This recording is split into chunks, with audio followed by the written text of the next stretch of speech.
अदृश्य दुनिया YouTube channel को लाइक करें, सब्सक्राइब करें और बेल आइकन को ऑल पर सिलेक्ट करें ताकि आने वाली हमारी सारी वीडियो आप देख। कहते हैं कि पूजा में घंटी और शंख का बड़ा महत्व होता है। हम मंदिर में भी जाते हैं तो घंटी ज़रूर बजाते हैं। हम घर पे भी पूजा करते हैं तो घंटी ज़रूर बजाते हैं। जय श्री महाकाल, जय माता दी। हमारी यूट्यूब फैमिली, एक बार फिर स्वागत है आप सबके इस यूट्यूब चैनल अदृश्य दुनिया पे। महादेव आप सबको स्वस्थ रखे, आप सबका प्यार सहयोग बस ऐसे ही मिलता रहे। हमारे हिंदू धर्म में घंटी और शंख का बड़ा महत्व है। पूजा के लिए एक बहुत बड़ा स्थान है। कहते हैं कि घंटी और शंख की ध्वनि के बिना पूजा अधूरी होती है। घंटी का भी महत्व बताया गया है कि हमने सुना होगा कि गरुड़ घंटी का इस्तेमाल पूजा में क्यों होता है। गरुड़ घंटी होता क्या है, बहुत सारे लोग शायद ना जानते हो, और हमारे गुरुजन इतिहास जानकार यही बताते हैं कि घंटी में गरुड़ घंटी का रोल बहुत बड़ा होता है। गरुड़ घंटी वह होती है जो आप मुठिया पकड़ते हैं उस पे गरुड़ जी का आकृति बना होता है, वह गरुड़ घंटी होती है। गरुड़ घंटी का इस्तेमाल पूजा में क्यों होता है? मंदिर के द्वार पर और विशेष स्थानों पर घंटी या घंटे लगाने का प्रचलन प्राचीन काल से चला आ रहा है। वहीं घर के पूजा स्थल में भी गरुड़ घंटी को रखना जाता है। धार्मिक शास्त्रों के अनुसार सृष्टि की रचना में ध्वनि या नाद का विशेष योगदान रहा। माना जाता है जब सृष्टि की रचना हुई उस समय जो नाद उत्पन्न हुआ था वही नाद इस गरुड़ घंटी से निकलता है। हिंदू धर्म के सिद्धांत के अनुसार ध्वनि से प्रकाश की उत्पत्ति और बिंदु रूप प्रकाश से ध्वनि की उत्पत्ति होती है, जिस कारण घंटी रूप में ध्वनि को मंदिर या पूजा घर में रखा जाता है। कहा जाता है कि पूजा के दौरान घंटी बजाने से नकारात्मक शक्तियाँ व तमाम तरह के वास्तु दोष दूर होते हैं तथा सुख समृद्धि बढ़ती है। गरुड़ घंटी का महत्व, वैसे बाजार में कई प्रकार की घंटियाँ मिलती हैं, लेकिन भगवान विष्णु की नित्य प्रति पूजा में हमें गरुड़ चिन्ह वाली घंटी ही बजानी चाहिए।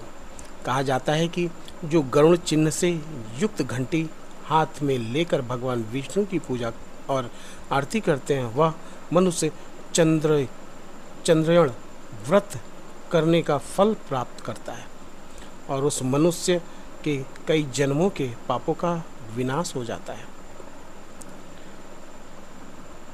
घंटियों की मुख्यतः 4 प्रकार की बताई जाती हैं।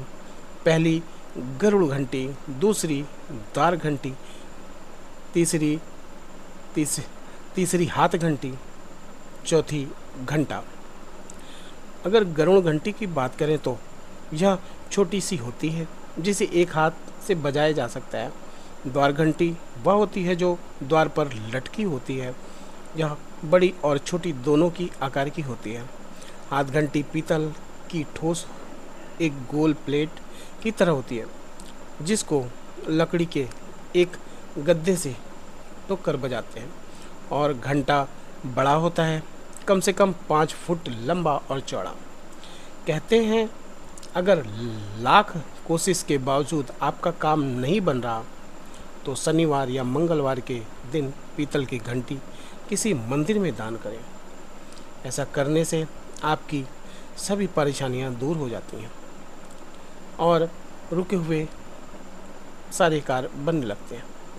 भगवान की पूजा के बाद हर दिन आरती के समय पर घंटी बजाएं, इससे किस्मत के बंद दरवाजे खुल सकते हैं। माता लक्ष्मी प्रसन्न रहती हैं और अपनी कृपा घर पर हमेशा बनाए रखती हैं। घर में कभी भी पैसे की किल्लत नहीं होती, ऐसा जानकार बताते हैं, ऐसा गुरुजन बताते हैं। घर पर गरुड़ घंटी हर दिन बजाने से परिवार के सभी सदस्यों के बीच आपस में तालमेल बना रहता है। सभी सदस्यों से आपसी प्यार भाईचारा बना रहता है। ऐसी मान्यता है गरुड़ घंटी बजाने से मनुष्य की पूजा बहुत अधिक फलदायी और सफल हो जाती है। गरुड़ घंटी की ध्वनि से मन को शांति भी मिलती है, मानसिक तनाव में भी काफ़ी कम होता है। मान्यताओं के अनुसार मंदिर अथवा घरों में पूजा पाठ करते समय घंटी बजाने से वातावरण में एक कंपन होता है, जिससे हवा में मौजूद सूक्ष्म जीव और जीवाणु सभी नष्ट हो जाते हैं, जिससे वातावरण शुद्ध हो जाता है और भी बहुत सारे फल मिलते हैं। जानकार गुरुजन ये बताते हैं कि घर में गरुड़ घंटी ही रखें, जिससे पूजा का फल आपको मिलता है।